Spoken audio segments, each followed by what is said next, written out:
Olá, boa noite. Nós somos alunos do curso de Sistema de Informação na Universidade do Estado da Bahia, a UNEB, e atualmente estamos cursando a disciplina de Probabilidade Estatística, em que vamos apresentar esse trabalho como uma das eh, avaliações, tá? E basicamente nós temos que esse trabalho é destinado a utilizar um teste de hipótese, utilizando o teste quadrado, com o fito de identificar uma associação significativa entre a flutuação no nosso banco entre duas variáveis que nós estabelecemos através do nosso banco de dados. Tá? Essas duas variáveis são os preços do café em dólar e o preço do café em reais. Tá? Nós tiramos esses dados a partir do Centro de Estudos Avançados em Economia Aplicada, o CEPEA, em que temos desde os anos de 1996 até os anos 2024 o preço de 60 quilos de cafés anuais, tá? E tem esses preços tanto em dólar quanto em reais. Então, reforçando, o intuito desse trabalho é mostrar, identificar se há realmente uma associação significativa na flutuação entre esses dois preços, beleza? Ok.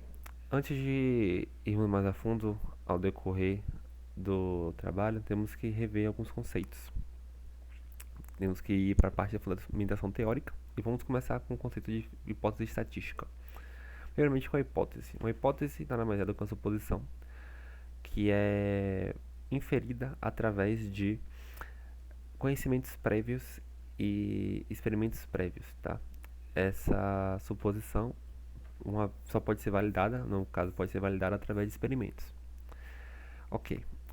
Uma vez que falamos de hipótese, vamos falar de hipótese estatística. A hipótese estatística nada mais é do que uma hipótese que é relativa à caracterização de uma população. Ela se relaciona com a população. E essa hipótese ela se relaciona também com o valor de um parâmetro ou parâmetros da distribuição de probabilidade de uma variável aleatória. Nesse contexto, trazemos os testes paramétricos e os testes não paramétricos, tá? Quando a hipótese se trata de dois ou mais parâmetros, ela deve ser verificada através de um teste paramétrico. Eu falei paramétrico, falei errado, né? Mas é paramétrico. E quando essa hipótese ela tem a ver com a natureza, com a forma de distribuição da probabilidade da população, ela deve ser verificada através de um teste não paramétrico. É muito importante você, ao longo do seu trabalho, decidir quais testes vocês irão utilizar, deve se utilizar, antes de você pensar na hipótese, porque isso pode acabar, vamos falar mais adiante, não gerando, isso pode evitar, né, conclusões tendenciosas, tá? E aí nós temos os tipos de hipóteses. Temos a hipótese nula, que é a hipótese inverossímil, é aquela que não se concretiza. E temos a hipótese, ela é representada geralmente pelo condicional de igual. E temos a hipótese alternativa, que é a hipótese verossímil, aquela que pode se concretizar. E ela geralmente ela contém o sinal de maior, menor ou diferente. E aí nós temos os tipos de erros. Temos os tipos de erro 1 e o 2, o falso positivo e o falso negativo, tá? Esses erros, eles são relacionados às decisões tomadas com base nos resultados dos testes e as verdadeiras condições de hipótese nula. Ok, o que isso quer dizer? O erro 1 acontece quando rejeitamos incorretamente uma hipótese nula. Ela é verdadeira, mas rejeitamos ela, tá? O que acontece? Temos um conceito chamado de nível de significância, que é um critério que usamos para saber a significância, né, a probabilidade desse erro do tipo 1 acontecer. Ele possui duas características: os valores convencionais, que são valores comuns, como 005, 001, 010, tá? Geralmente utilizamos 005, tá? E ele deve ser estabelecido antes de consumir o teste. Esse é o nível de significância deve ser pré-estabelecido antes de realizar o teste, obviamente, e deve ser um valor que comumente é 005, 01, 010, ok? Vamos lá. Se o, o nível de significância for 005, ele tem probabilidade de 5% de se rejeitar a hipótese nula, tá? Ou seja, a hipótese é verdadeira, mas ela tem 5% de chance de ser rejeitada. E quanto mais você abaixa o nível, mais rígido se torna o teste. Então, quando temos 001, por exemplo, temos um nível de significância mais baixo, mais rígido se torna o teste, ou seja, menor é a chance de rejeitarmos essa hipótese e rejeitarmos incorretamente a hipótese que é verdadeira, a hipótese nula que é verdadeira. Isso, na realidade, chamamos de, isso afeta, ele é inversamente proporcional ao falso negativo, tá? O que acontece? O falso negativo é quando identificamos uma hipótese, mas ela não é rejeitada. Ou seja, é, quando você consegue identificar a hipótese é falsa, tá? Mas ela não é rejeitada. Você ainda assim aceita ela, mas ela é falsa. Identificamos ela incorretamente, tá? Diferentemente da falso positivo, em que a hipótese é nula, mas a rejeitamos incorretamente. Ok, a hipótese é verdadeira, mas rejeitamos incorretamente. Aí entra o conceito de beta, tá? Beta, ele é ele está relacionado com o erro do tipo 2. É a probabilidade de não detectar um efeito ou diferença que realmente existe. É a probabilidade de se rejeitar, é, de não detectar, né, desculpe, o, a diferença que realmente existe no teste, tá? Ela, como disse, ela é inversamente proporcional ao nível de significância, o alfa, né? Então, quanto maior o nível do beta, menor o nível do alfa, tá? Então, quanto maior o nível de significância, menor o nível do beta, né? Menor o beta. E tá, temos a outra característica que é a consequência, né? Que indica que uma hipótese alternativa verdadeira não foi identificada. Ou seja, a hipótese é verdadeira, mas ela não foi identificada. Ok. É, os próximos tópicos vamos identificar o tipo de hipótese de teste. Os tipos de teste de hipótese. Bom, falando agora dos tipos de teste de hipótese, com, já foi dito anteriormente que existem os testes paramétricos e os não paramétricos. Né? Bom, os testes paramétricos vão ser aqueles testes que eles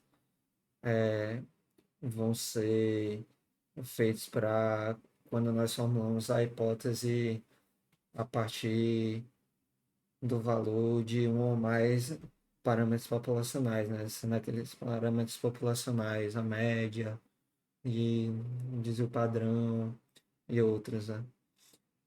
De exemplos de teste paramétrico, nós temos o teste T, teste ANOVA, teste de análise de regressão, teste F e correlação de Pearson. Agora, falando dos testes não paramétricos, eles vão ser aqueles que vão ser utilizados quando as hipóteses elas não fazem menção a respeito dos parâmetros populacionais, né? Para aqueles que então vai ser o contrário dos testes paramétricos, né? Aqueles dados ali não vão apresentar uma normalidade, igualdade de variância, né? Aí nós vamos ter vários tipos de teste aqui, testes de Wilcox também, Whitney, temos o teste de Kruskal, temos o teste de Friedman, temos o teste de quadrado, o teste de Kolmogorov-Smirnov. Bom, aí como nós realizamos o teste de quadrado, nós vamos falar um pouco do teste de quadrado. Falando um pouco do conceito, as condições para existir. Bem, o teste quadrado, ele vai, o objetivo dele, né, é encontrar um valor de dispersão ali para as duas variáveis categóricas nominais, né? Avaliar essas duas variáveis e a associação, né, entre elas. Aí, para esse teste ocorrer, vai ter algumas condições, né? das condições, as condições, eu trouxe algumas condições aqui, né? Os grupos devem ser independentes, os itens de cada grupo devem ser relacionados aleatoriamente, né? As observações, né, devem ser frequências ou contagens, cada observação deve pertencer a uma e somente uma categoria. A amostra deve ser relativamente grande, né? Pelo menos 5 observações em cada célula, e no caso de poucos grupos, pelo menos 10. O que quadrado é ele essa letra grega aqui, né? Agora vamos partir para o cálculo do que quadrado, né? Como é que funciona. Então, primeiramente, ali a gente vai estar calculando o desvio padrão entre a frequência observada e a frequência esperada, né? De cada classe. Então, a frequência observada vai ser a frequência real ali que foi calculada, né? Que está sendo apresentada ali na classe. E a frequência esperada vai ser aquela que nós esperamos, né? Que nós vamos ali dizer. Aí então é feito o cálculo desse desvio, que é a subtração dessa frequência observada pela frequência esperada. Nós temos ali o desvio. Aí isso para o cálculo do que quadrado a gente vai fazer com cada classe, né? Então aqui é aqui é a, equação, a fórmula desse desvio. Também pode ser representada assim com o D, que é o desvio, né? E logo aqui embaixo nós temos a fórmula do Q quadrado, né? Que seria então, como eu expliquei, a soma desses desvios, né? De todos esses desvios de cada classe. Então aí a gente vai conseguir calcular todo esse Q quadrado. Além do Q quadrado, a gente vai precisar também ter o calcular ali os graus de liberdade, né? Os graus de liberdade, eles que vão ali se referir ao número de valores independentes que vão poder variar em uma análise sem qualquer restrição imposta ali.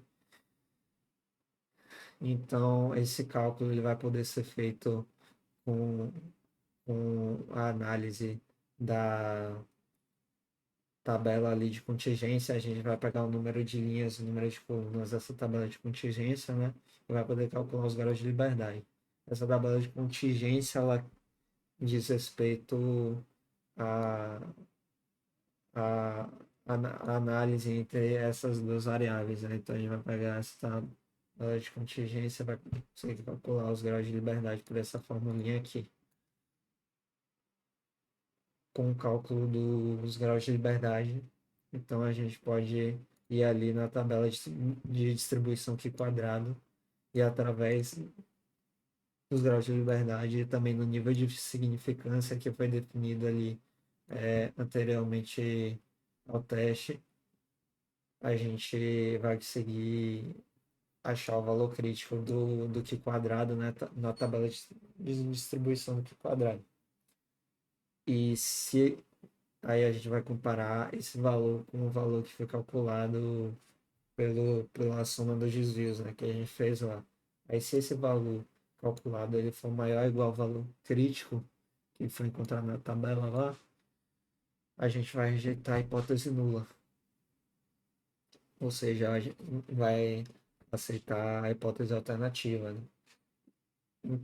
E se o valor calculado ele for menor que o valor crítico, a gente vai rejeitar a hipótese nula.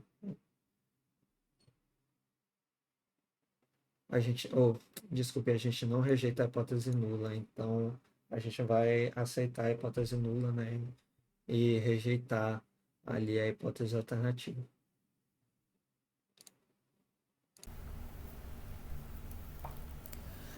Bom, contextualizando, a gente pegou a base de dados aqui do CPE que mostra o preço do café de 60 quilos de 1996 a 2024. A gente tem aqui os preços em reais e em dólares. Então, o que a gente quer analisar? A gente quer analisar a flutuação dos preços em cada ano. Então, a gente tem aqui informação do primeiro preço aqui de 1996, por exemplo. A gente tem a informação aqui do último preço. A gente vai analisar se o último preço aqui em relação ao primeiro, se ele diminuiu ou se ele aumentou. Isso em dólar e em real. Então, o objetivo de calcular isso, que é essa flutuação entre desses dois preços, a gente vai usar uma fórmula chamada porcentagem de variação entre duas variáveis, que está aqui, essa fórmula aqui. O que essa fórmula faz? Ela pega uma representação em porcentagem de um segundo valor em relação ao primeiro, ou seja, a variação percentual de quanto o valor mudou em relação ao seu valor inicial. Por exemplo, se o primeiro preço fosse R$100 e o último fosse 110, haveria uma variação aqui de 10%. Ou seja, o preço aumentou 10% em relação ao primeiro preço. Então, se essa variação, se esse resultado aqui dessa fórmula for negativo, indica que o preço diminuiu. E se for positivo, indica que esse valor cresceu em relação ao primeiro. Dessa forma, a gente vai poder determinar se em cada ano se houve um decréscimo ou aumento do preço. Então, para extrair esses dados dessa tabela, a gente usou um código Python. Esse código está fazendo, em resumo, pegar os dados das colunas de reais e dólar. A gente pega aqui, como a fórmula pede, o primeiro preço, e a gente pega o último preço em real e em dólar e aplica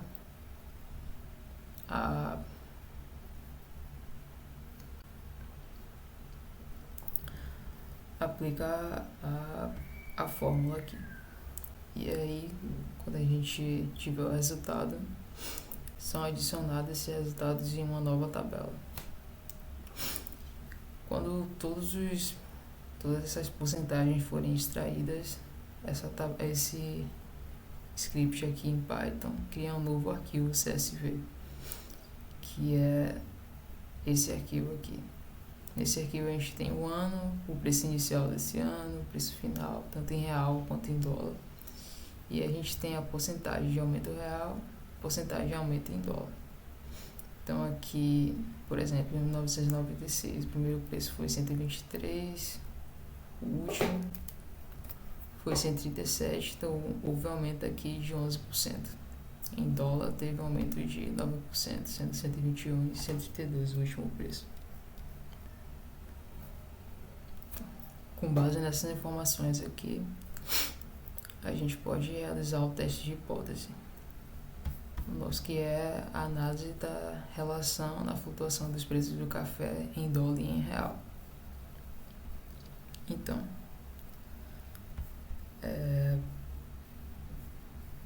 o nosso teste de hipótese, ele visa estabelecer se existe ou não independência entre a flutuação do preço do café em dólar e real entre os anos de 1996 e 2024.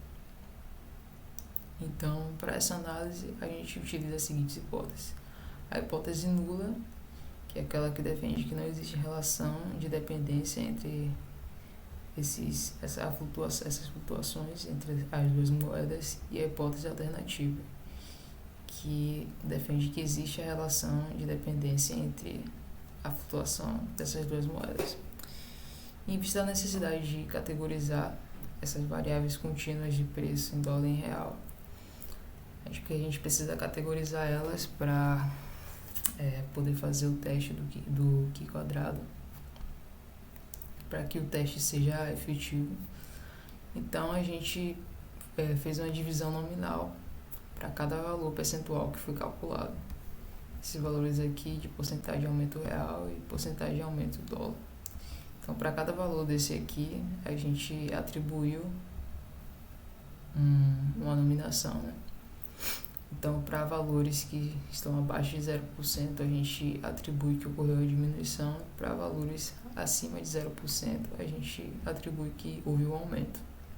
essas duas hipóteses aqui defendem a nula, que não existe independência entre essas variáveis de diminuição e aumento, e que existe a alternativa, que existe dependência entre essas variáveis.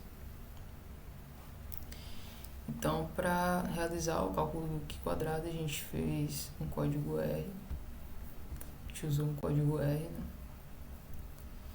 Então, deixa eu apagar isso aqui.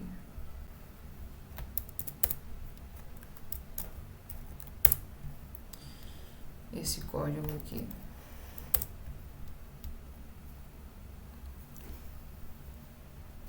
Então a gente aqui cria mais duas colunas, e essas duas colunas, o que é que vai ser o conteúdo delas? A gente faz aqui um if else.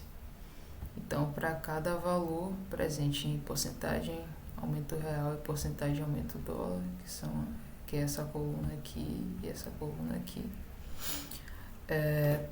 a gente vê se esse valor for abaixo de zero, então ocorreu a diminuição.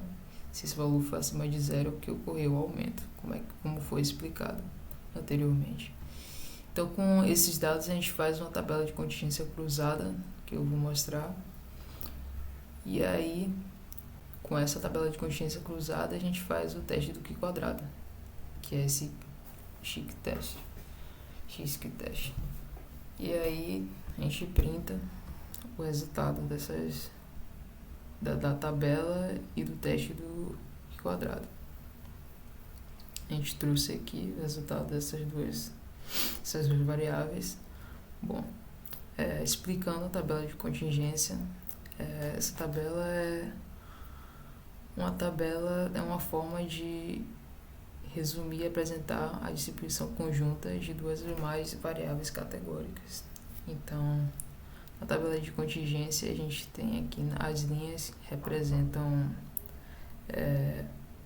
atributos de um elemento, as colunas representam atributos de outro elemento. Então, no nosso caso, as linhas estão representando os atributos do real e as colunas atributo do dólar. Então, a gente pode fazer uma relação aqui entre o aumento do real, o aumento do dólar, a diminuição do real e a diminuição do dólar. Então, elas são úteis para identificar as associações entre essas variáveis categóricas. Então, interpretando a tabela aqui, a gente tem que em 14 anos diferentes houve tanto aumento em real quanto aumento em dólar. E em 2 anos diferentes houve aumento em real e diminuição em dólar. 4 anos diferentes teve diminuição em real e aumento em dólar, e 9 anos diferentes diminuição real e diminuição em dólar. Então, para ajudar a interpretação dessa tabela, a gente tem um gráfico aqui de mosaico com base nos dados da tabela, né? Então, a gente pode inferir aqui que existe uma correlação entre os aumentos e diminuições dos preços reais em dólar, uma vez que, a maioria dos casos, a gente pode ver aqui que segue mais ou menos um padrão. A gente pode ver que a relação de aumento e aumento e diminuição é substancialmente maior do que as relações de diminuição e aumento e diminuição. Então, se a gente vem aqui na tabela, a gente tem aqui 14 mais 9, seguir esse padrão de aumento e aumento, diminuição, que dos 29 casos, 23 seguiu esse padrão, né, de tanto aumento quanto diminuição em dólar em real no mesmo ano. Então, aqui a gente pode ver que os anos em que diferiu isso, que em um aumentou e o outro diminuiu, são minoria. São apenas 6 dos casos. Em relação aos outputs fornecidos pelo cálculo do Q quadrado, a gente tem o x-square, que foi de 7,54. Como já foi explicado, esse valor aqui representa a magnitude da discrepância entre os valores observados e esperados na tabela de contingência. Quanto maior esse valor aqui, maior a probabilidade das variáveis serem independentes uma da outra. Então a gente tem um valor alto aqui, que é um valor que indica que há dependência entre essas variáveis. Então é uma evidência grande contra a hipótese nula. A gente tem o DF aqui de 1, que é aquele cálculo que é o produto das categorias de cada variável menos 1, como é uma tabela 2×2. A gente fica aqui 2, a gente tem o resultado do DF1 e o p-value, que é a probabilidade de observar um valor de x-square tão grande quanto ou mais extremo do que o valor observado. Então, como é um valor bem baixo, então a probabilidade dos resultados observados serem independentes um do outro é bem pequena. A flutuação do preço meio que segue um padrão, né? Quando aumenta em um ano, tende a aumentar quando aumenta em uma moeda, tende a aumentar na outra. Quando diminui uma moeda, tende a diminuir na outra. Então, com base nessas análises aqui, a gente pode inferir que existe uma relação significativa entre a variação desses preços nas duas moedas. O valor P obtido, aquele valor p-value, né, que foi de 0,006, que foi esse valor aqui. Então é um valor aqui que é menor do que o nível de significância padrão. Então esse valor aqui é uma forte evidência contra a hipótese nula, que existe independência entre as variáveis. Dessa forma a gente conclui que tem uma associação significativa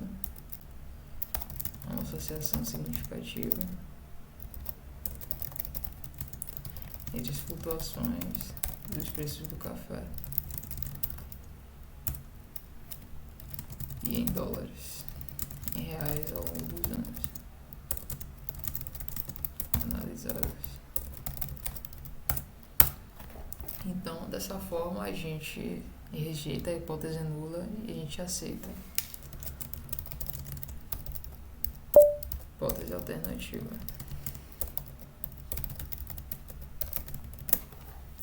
De que existe uma relação entre essas variáveis. Então, concluindo, né, esses resultados sugerem que há variações no preço do café, no preço em dólar, estão associadas às variações correspondentes. São variações correspondentes, quer dizer, ao longo do período analisado, que foi de 1996 a 2024.